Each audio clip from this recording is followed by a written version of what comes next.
The board believed Mason Reed was nothing more than a broke single father, a contract maintenance man tucked quietly into the far corner of Hangar 9.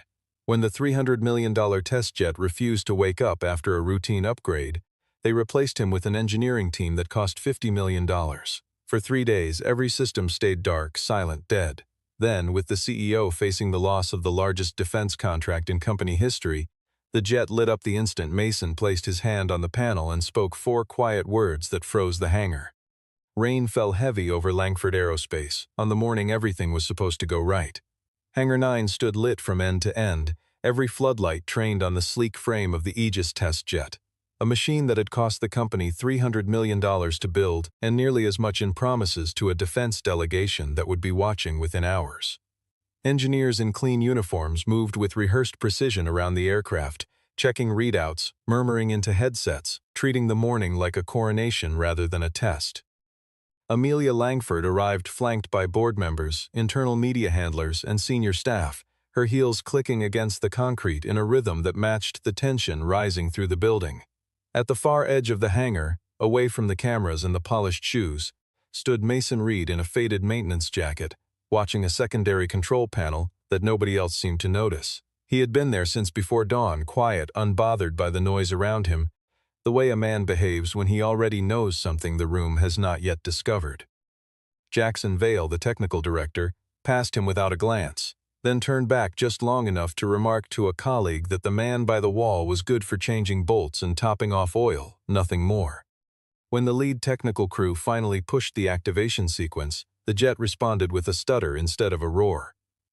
Cabin lights flickered erratically, the turbine refused to spin past its idle threshold, and the main control display froze mid-render, locking on a string of characters no one in the room recognized. A murmur spread through the gathered executives, the kind of sound that precedes panic in rooms full of people who are paid to project confidence. Mason's eyes narrowed at the rhythm of the failed startup, the half-second hesitation before the freeze, a pattern that did not belong to a mechanical fault at all. He moved a few steps closer, close enough to speak without shouting, and told Amelia that forcing a second ignition attempt would only deepen whatever the system was rejecting. His voice was even, careful, the voice of someone trying to prevent a mistake rather than claim credit for noticing one. Jackson cut him off before Amelia could respond, telling the room that maintenance staff did not dictate testing procedure, and that the schedule could not bend for guesswork from a man with grease still on his hands.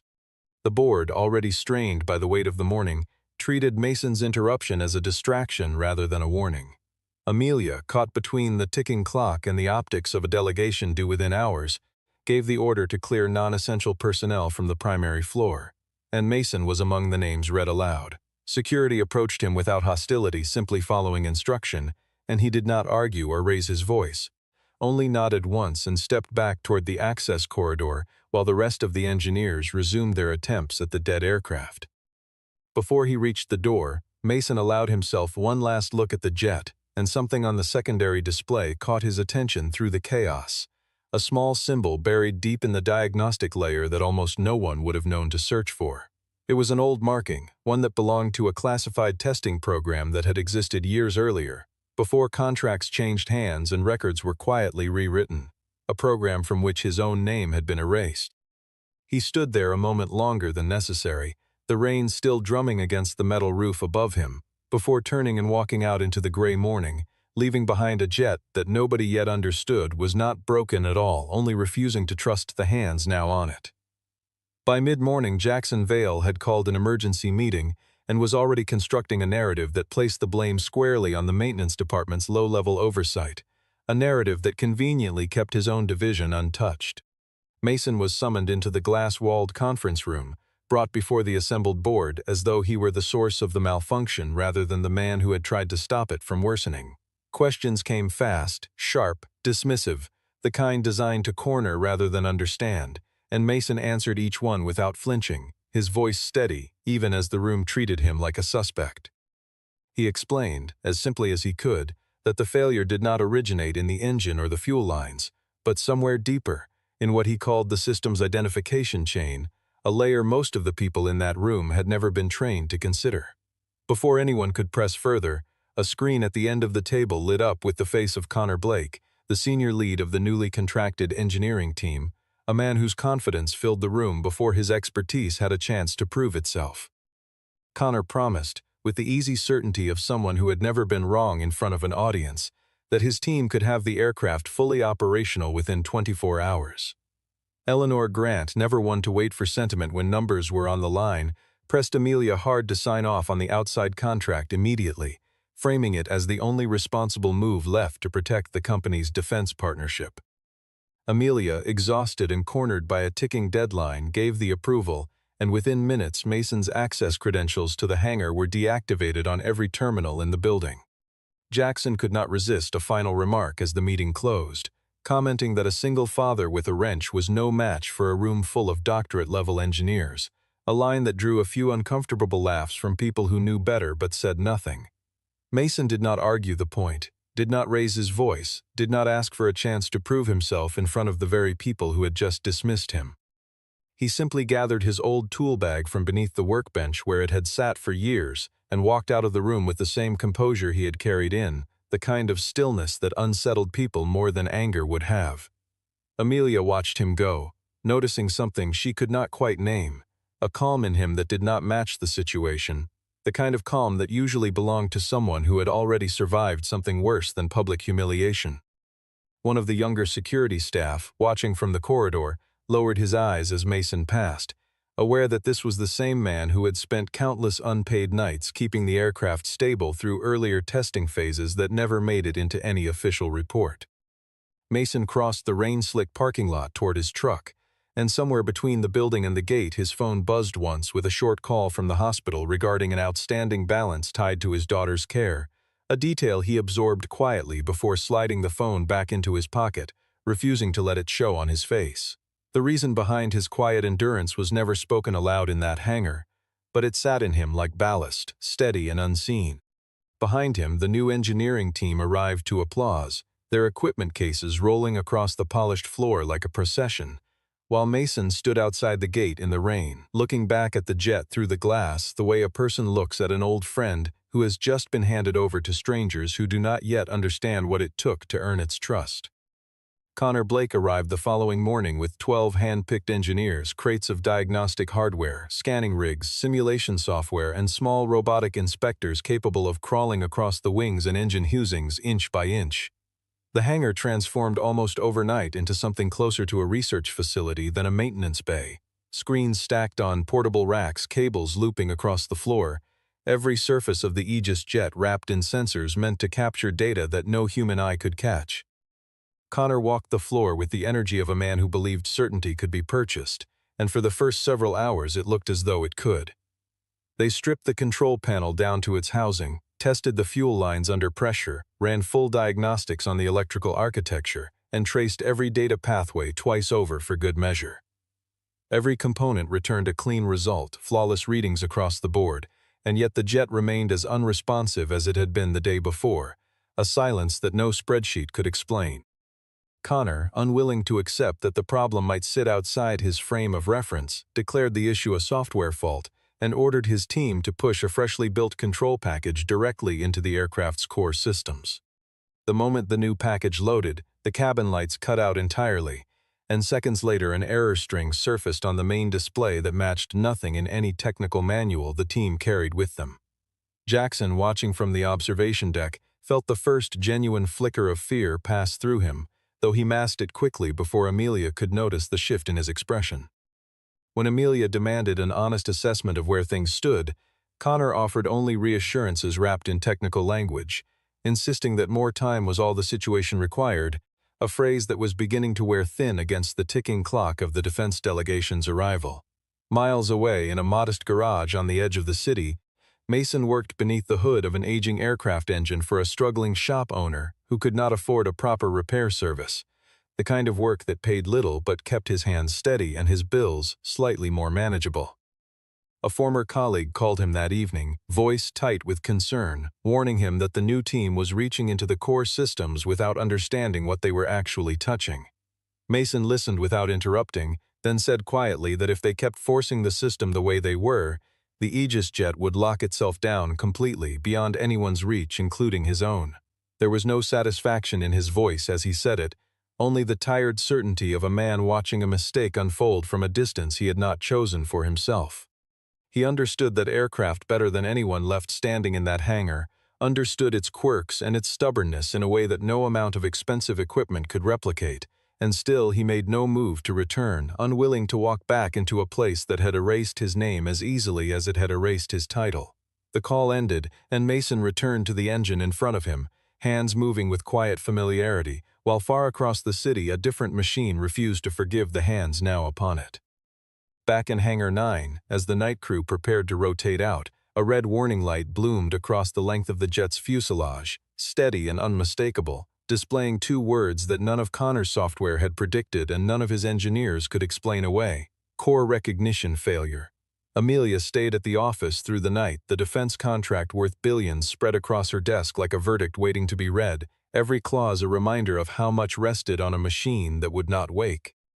She summoned Jackson and demanded the complete maintenance history of the Aegis jet, every log, every entry, every name attached to every repair stretching back to the program's earliest days. What came back surprised her more than she expected, a record showing that across the previous 6 months, only one person had consistently resolved the aircraft's recurring small failures, and that name was Mason Reed. She noticed something else buried in the timestamps: entries logged at 2 and 3 in the morning, repairs that never appeared in any official report filed by the primary engineering staff.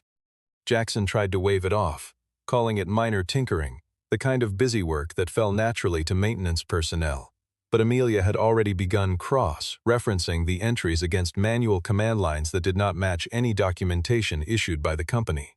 Connor, reviewing the same logs from his side of the investigation, uncovered an older identification layer buried beneath the current operating system, a layer that behaved almost as though it remembered a single original operator.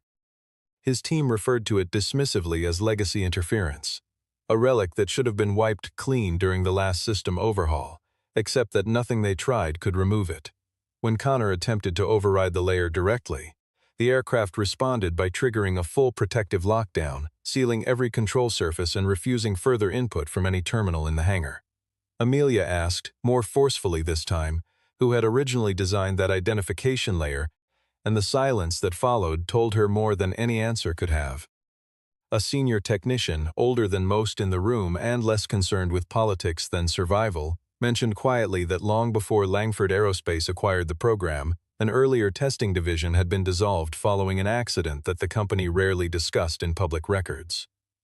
Amelia pulled at that thread carefully, requesting archived personnel files from the original Aegis development team, files that had clearly been touched and reorganized at some point after their creation.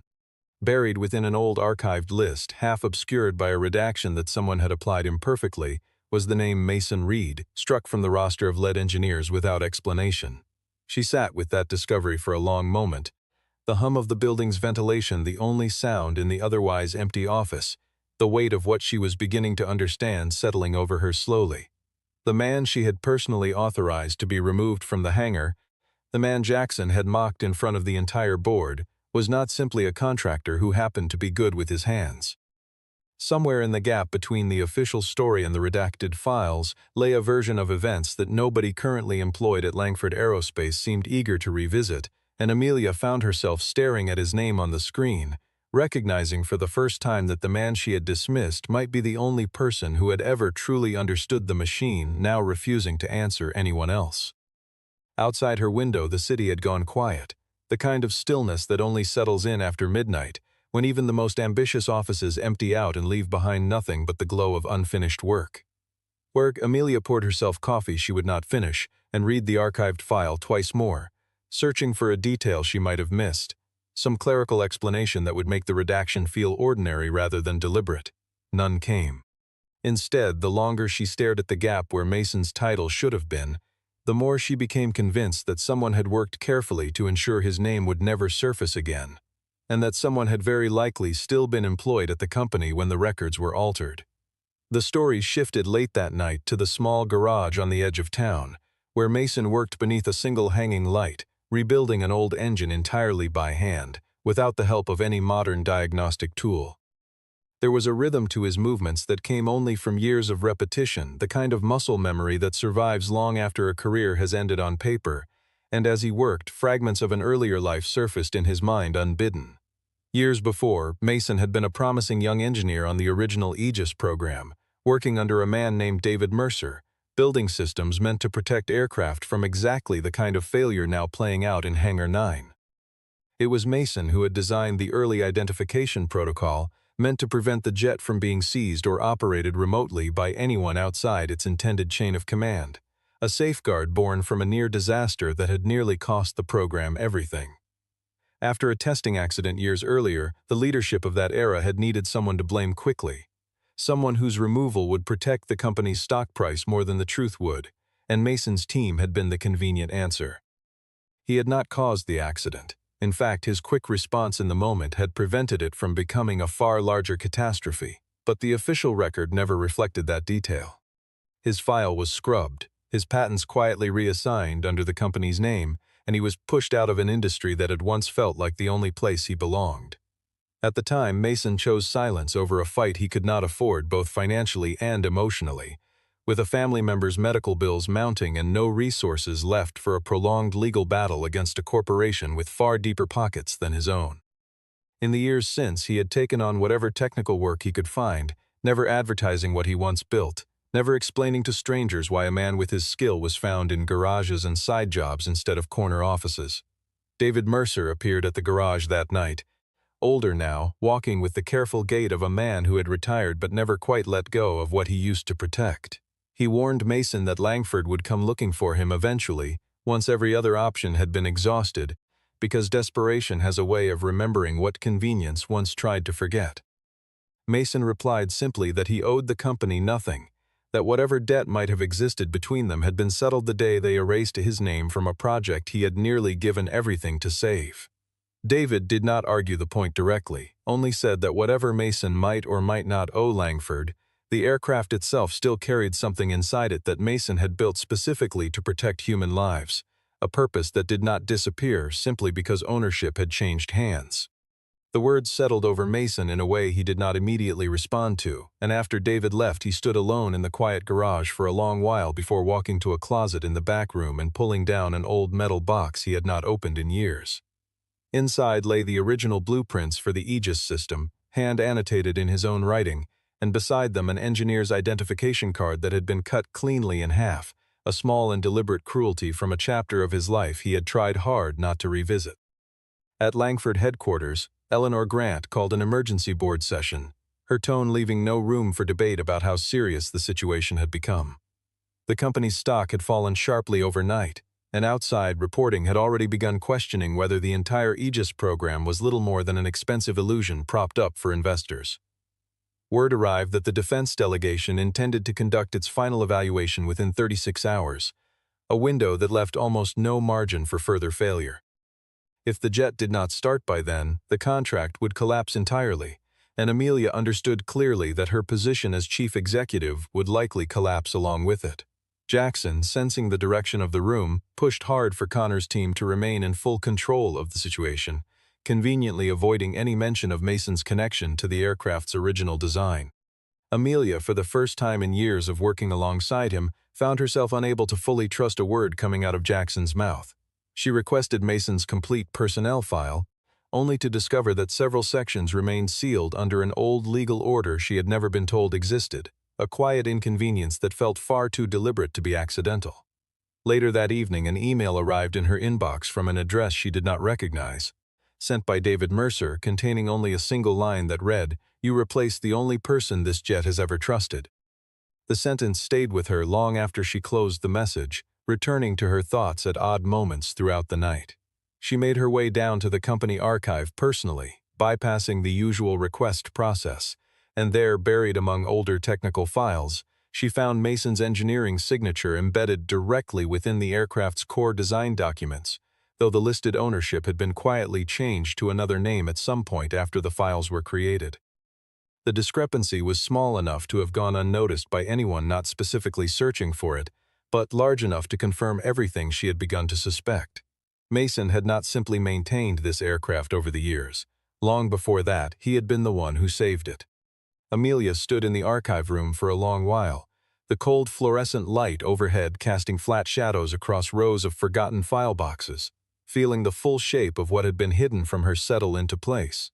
She thought of Jackson's dismissive remarks in front of the board, of the casual cruelty with which Mason had been escorted out of the building, and of how easily the company had discarded the one person who understood the jet at its deepest level. Without informing the board or returning to her office, she walked out to her car in the rain, leaving Jackson and the rest of the executives still arguing behind closed doors, and drove toward the address listed on an old maintenance contract, toward the small garage on the edge of the city where she hoped Mason would still be willing to listen. The drive gave her time to rehearse what she might say, though every version sounded hollow against the scale of what had actually happened. She passed darkened storefronts and empty intersections, the wipers beating a steady rhythm against the windshield, and somewhere in that quiet stretch of road she stopped thinking like a chief executive trying to save a contract and started thinking like a person who owed someone an apology that no amount of money could properly deliver. By the time she reached the edge of the city, the rain had thinned to a fine mist, and the glow of a single garage light ahead told her that Mason, as always, was still awake and still working. Amelia stepped out of her car into the quiet of the garage lot, struck immediately by how ordinary everything around her looked, nothing like the polished world she had left behind at headquarters.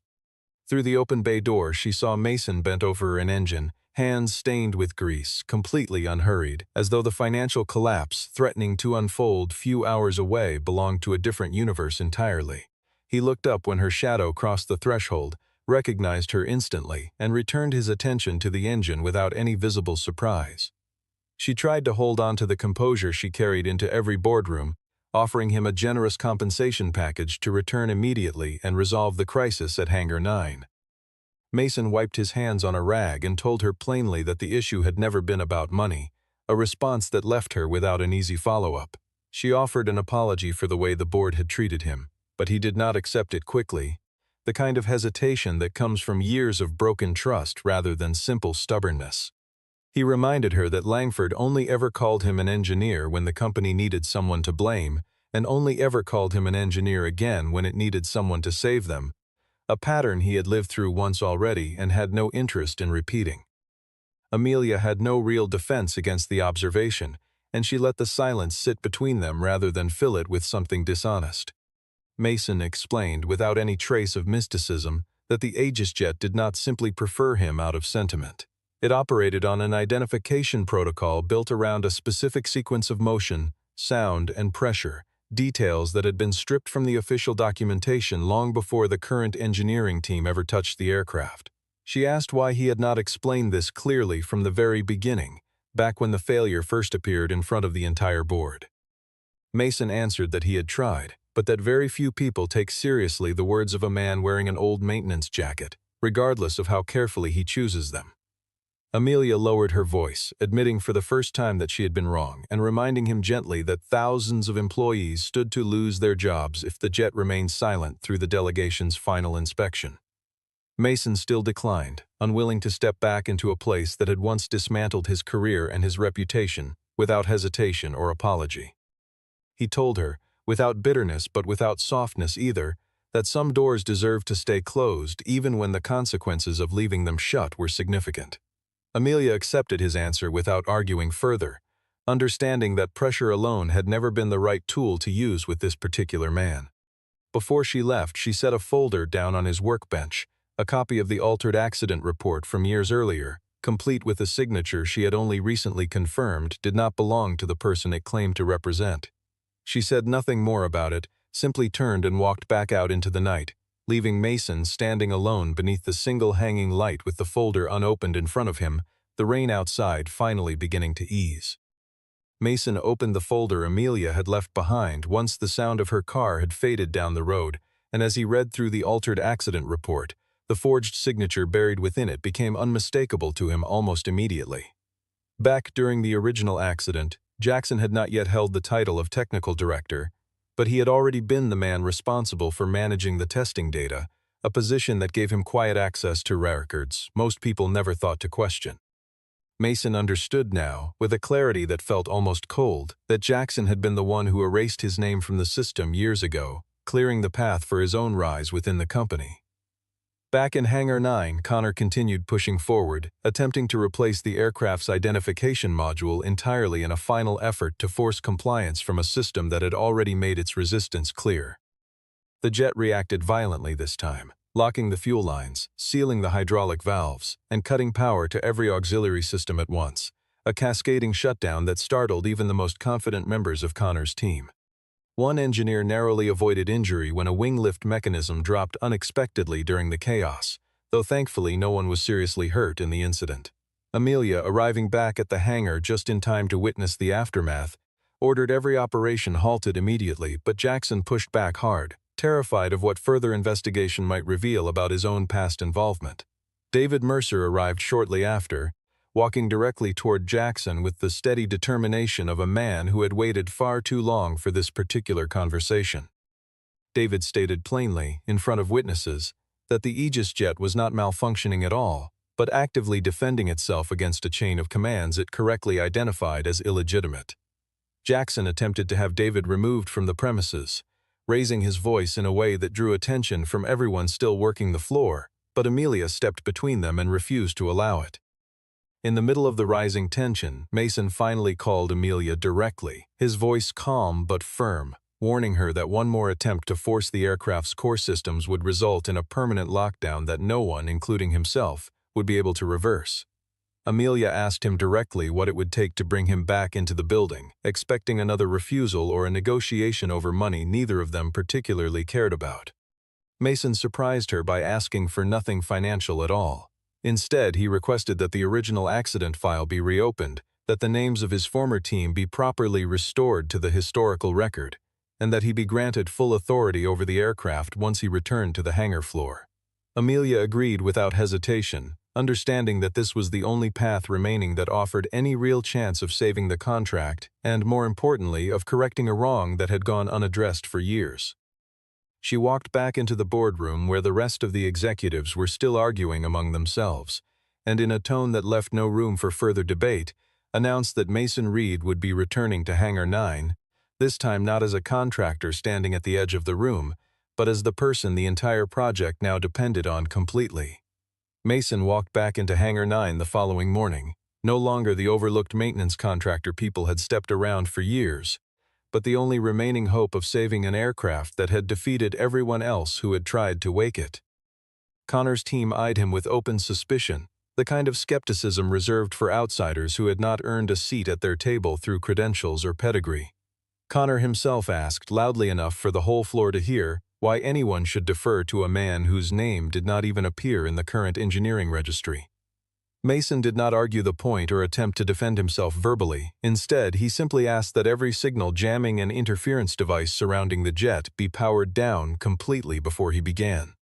He walked the length of the aircraft slowly, pressing his palm against a handful of very specific points along the fuselage, listening closely to the faint expansion of metal under tension and the subtle scent of ozone drifting from the electrical bay near the rear panel. Connor let out a short laugh, remarking that Mason looked more like a fortune teller than an engineer. Mason responded without raising his voice, calmly identifying 3 precise mistakes Connor's team had made over the previous days, citing the exact minutes those mistakes appeared in the system logs with an accuracy that left no room for dispute. A heavy silence settled across the hangar as everything he said checked out against the recorded data, undeniable and exact.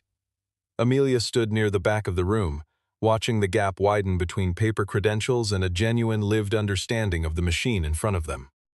Mason then requested access to a secondary control panel that had been entirely omitted from the newer technical documentation, a section most of the current team did not even know existed. Inside it, sealed beneath an older marking from the original Aegis program, sat a cluster of wiring that had clearly been left untouched for years. Jackson's face drained of color as Mason reached toward it, and he moved quickly to stop him, his urgency revealing far more than his words ever could have. Mason looked directly at Jackson and said, evenly, that the only person in that hangar afraid of the jet starting was not someone trying to save it. The accusation landed heavily across the room, and several engineers exchanged uncertain glances, sensing that something larger than a technical failure was finally surfacing in front of them. Jackson opened his mouth to respond but found nothing convincing to say, and the silence that followed told its own story far more clearly than any argument could have. Mason set the old, cleanly cut identification card from his earlier years onto the main control panel, the same card David had once seen tucked away in a metal box in the back of his garage.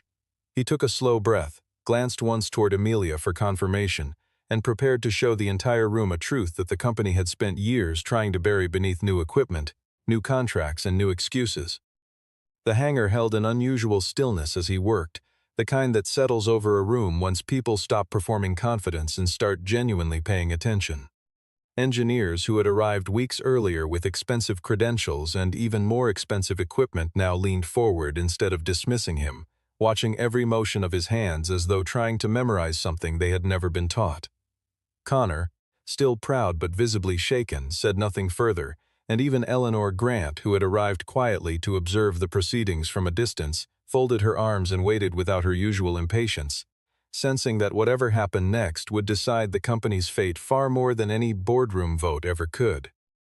Mason asked Amelia to order full video recording of everything about to happen, insisting that no one would have the chance to rewrite this version of events the way they had rewritten the last one. Amelia agreed without hesitation, instructing her assistant to begin recording in front of the board, the engineering team, the visiting defense delegation, and every staff member still present on the hangar floor. Mason did not reach for any of the expensive diagnostic equipment scattered around him. Instead, he picked up an old toolkit, a worn technical headset, and the original hand-drawn blueprint he had carried with him since leaving the garage that morning. He explained to the gathered crowd in plain and unhurried language that the Aegis jet had been deliberately designed to refuse activation whenever it detected a command sequence that did not match its trusted lineage. That protocol had been built years earlier, following an incident in which a separate military system had nearly been hijacked and operated remotely by unauthorized hands, an event that convinced the original engineering team that physical and behavioral verification mattered just as much as digital security. Jackson had tried years ago to erase Mason's name from every official document tied to the project, but he had never understood that the deepest layer of recognition did not live in paperwork at all. It lived in the physical architecture of the aircraft itself. Mason began the sequence methodically, cutting auxiliary power first, then opening a balance valve that had not been touched by anyone else in years, then placing his palm against the control panel in a rhythm that matched some internal memory only he seemed to carry. He entered a short manual code, then paused, waiting for a very specific response tone to rise from deep within the turbine housing, a sound few people in that hangar had ever heard before. For the first time in days, a thin line of blue light traveled the length of the jet's fuselage, steady and unmistakable, and the entire room seemed to stop breathing at once. Connor, desperate to prove the moment was not unique to Mason alone, attempted to replicate the exact sequence himself moments later, but the system rejected him without hesitation, exactly as it had rejected every other attempt over the previous days. Mason explained quietly that the aircraft was not responding to him out of any personal preference. It was responding because he remained the only person in the building who still carried the complete, unaltered recovery sequence in his memory, a sequence that had never been fully transferred to anyone else, before his removal from the project years earlier. Amelia asked him to continue, her voice low but certain, and Jackson, sensing the walls closing in around him, made a sudden move toward a secondary data terminal, attempting to pull a storage drive from the panel before anyone could examine its contents. David Mercer intercepted him immediately, blocking his path and exposing in front of the recording cameras clear evidence that Jackson had previously altered the original accident logs to redirect blame away from himself. With the recovery sequence fully restored, Mason moved forward and engaged the primary turbine ignition. The Aegis jet roared to life after days of complete silence, its engines building steadily into a deep, controlled thunder that shook the floor of the hangar and rattled the loose equipment still scattered near the walls. Engineers who had spent days insisting the aircraft was simply broken stood frozen, watching lights ripple across every panel in perfect sequence, the machine finally behaving exactly as it had been designed to behave from the very beginning. The sound filled every corner of Hangar 9, drowning out the murmurs of disbelief and replacing them with something closer to reverence.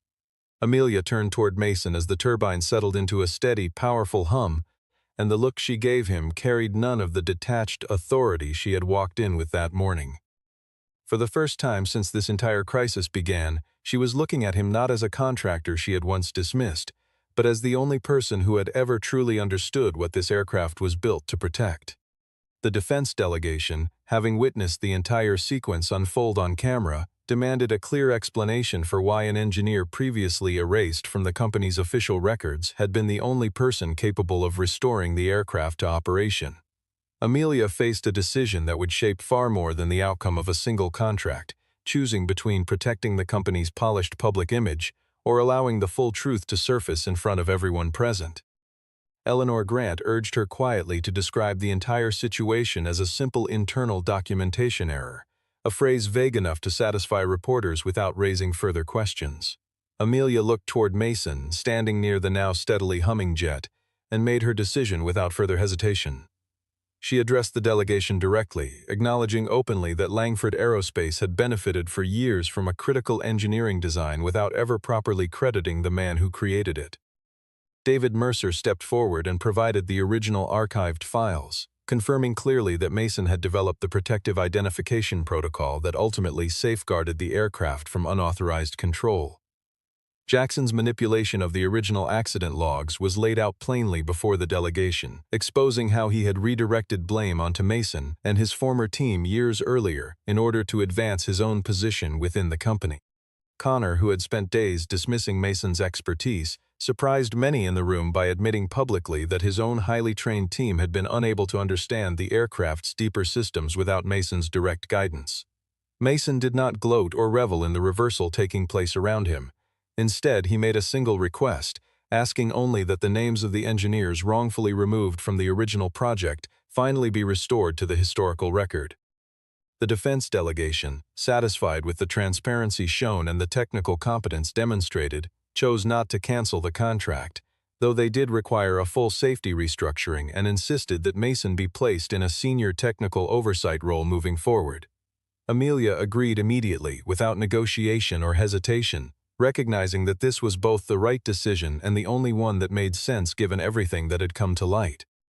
Jackson was suspended on the spot and referred for a formal internal investigation, his career unraveling in the same hangar where he had once mocked the very man now standing at its center. As the meeting dispersed and engineers slowly returned to their stations, Mason remained beside the jet, no longer positioned at the edge of the room where he had spent years standing quietly out of sight. For the first time since the entire ordeal began, he stood at the center of Hangar 9, in the exact place he had always belonged, a position the company had taken far too long to recognize and had nearly lost everything trying to avoid admitting. Outside, the rain that had hung over the city for days finally broke into thin streaks of afternoon light filtering through the hangar's high windows, catching on the polished surface of the jet's fuselage and scattering across the concrete floor below. Members of the delegation lingered a while longer than necessary, speaking quietly among themselves about the unusual morning they had just witnessed, while staff who had worked alongside Mason for years exchanged glances that carried something between relief and quiet shame. None of them said much out loud, but the shift in the room was unmistakable, a current of respect finally settling where dismissal had lived for far too long. With the system properly restored and fully documented this time, the Aegis jet was scheduled for its long-delayed test flight, an event the entire company had been working toward for months under increasingly desperate circumstances. Mason had no interest in becoming the public face of the moment, preferring instead to focus on ensuring that the mistakes of the previous days would never be repeated by anyone else who eventually worked on the aircraft. Before dawn, Amelia found him alone in the hangar, checking connections one final time with the same quiet thoroughness he had always brought to the work, regardless of who was watching. She did not offer an apology dressed up in corporate language this time. Instead, she handed him a formal document restoring his original engineering title, granting him recognized ownership of his technical contributions, and authorizing a full financial settlement that reflected years of unpaid recognition. Mason read through the pages slowly but did not sign immediately, taking his time the way he approached everything that actually mattered to him. Amelia told him plainly that she understood respect could not be purchased outright, that it could only begin with honesty, something the company had failed to offer him for far too long. Mason agreed to take on the role of lead technical advisor for the program, but only under one condition, insisting that every young engineer brought onto the project afterward be allowed to ask questions freely, even of senior leadership, without fear of being dismissed the way he once had been. Amelia accepted the condition without argument, recognizing it as a small but meaningful correction to a culture that had clearly allowed talented people to be overlooked for far too long. As the sun rose fully over the runway, the test flight finally began. The Aegis jet accelerated down the runway and lifted smoothly into the morning sky, drawing a wave of applause from everyone gathered inside Hangar 9, a sound that carried genuine relief rather than rehearsed celebration. Connor stood quietly among the crowd watching the aircraft climb, and for the first time since arriving at the company lowered his head respectfully toward Mason, the gesture of a man finally willing to learn from someone he had once dismissed without a second thought. David Mercer, standing near the back of the hangar, allowed himself a small, satisfied smile, knowing that the names of his original team had finally been restored where they belonged. Mason's phone buzzed briefly with a short message from home, a quiet reminder of the life waiting for him outside the walls of the hangar, though his attention stayed fixed on the aircraft cutting cleanly through the morning clouds. Amelia watched the jet rise higher and higher, the white trail behind it stretching steadily across the pale sky, and understood with complete clarity that the company had not been saved by the engineering team that cost the most money, but by the one person everyone else had been too quick to overlook. Below the aircraft, the hangar slowly emptied as engineers returned to their stations and the visiting officials departed for their next meeting. But a quieter shift remained behind in the people who had witnessed the morning unfold. Several of the younger staff lingered near Mason, asking careful questions about the recovery sequence, questions he answered patiently without any trace of the resentment he might have justifiably carried. It was, in its own understated way, the beginning of something the company had needed for a very long time, a willingness to listen to the people who actually understood the machines they built. A few weeks later, Langford Aerospace held an internal gathering, not to showcase new technology, but to correct a piece of its own history that had remained unspoken for far too long. The names of Mason Reed and his original engineering team were formally added to a recognition board dedicated to the Aegis program, a quiet but permanent acknowledgement of work that had once been erased without explanation. Amelia introduced a new company-wide policy requiring that all meaningful technical contributions be documented transparently, regardless of whether the person responsible wore a tailored suit or a worn maintenance jacket. Mason did not let the recognition change who he was. He still arrived at the hangar early each morning, still walked the length of every aircraft listening for sounds most people would never notice, still treated the work with the same quiet seriousness he always had, success or no success. The only real difference now was that when he crossed the hangar floor, no one referred to him as temporary help anymore, and no one spoke about him with the careless dismissal that had once defined his presence there. Eleanor Grant, never one for sentiment, admitted privately that genuine loyalty could not be purchased for $50 million, no matter how impressive the credentials attached to the price tag. Connor, humbled by everything he had witnessed, asked formally to study the Aegis systems from the beginning under Mason's direct guidance, a request Mason accepted without hesitation or lingering resentment. It was, in its own way, a far more meaningful outcome than any apology could have offered. One quiet afternoon, Amelia found herself standing beside Mason near the jet, neither of them speaking for a long stretch of time, the silence between them comfortable rather than strained. There was something unspoken settling in that pause, a sense that whatever came next between them did not need to be rushed or defined too quickly, only allowed to exist honestly. Mason finally broke the silence, saying simply that a machine like this did not only need someone capable of starting it, but someone who would never betray the purpose it was built to serve. Amelia nodded slowly, watching the late light move across the curve of the wing, and thought about how close the company had come to losing everything by chasing the loudest voice in the room instead of the steadiest one. She thought, too, of how easily a person's worth could be measured by the wrong things entirely, by titles and price tags and polished credentials, when the truest measure had been standing quietly at the edge of the hangar the whole time, waiting patiently for someone to finally look in the right direction. The hangar lights reflected steadily across the polished surface of the Aegis jet as the afternoon faded into evening, no longer a symbol of corporate ambition or a billion-dollar gamble, but proof of something far simpler and far more durable. Truth, once restored to its rightful place, had a way of starting things that money alone never could. If hidden secrets buried inside a hangar full of broken trust speak to you, stay close, the truth lands soon.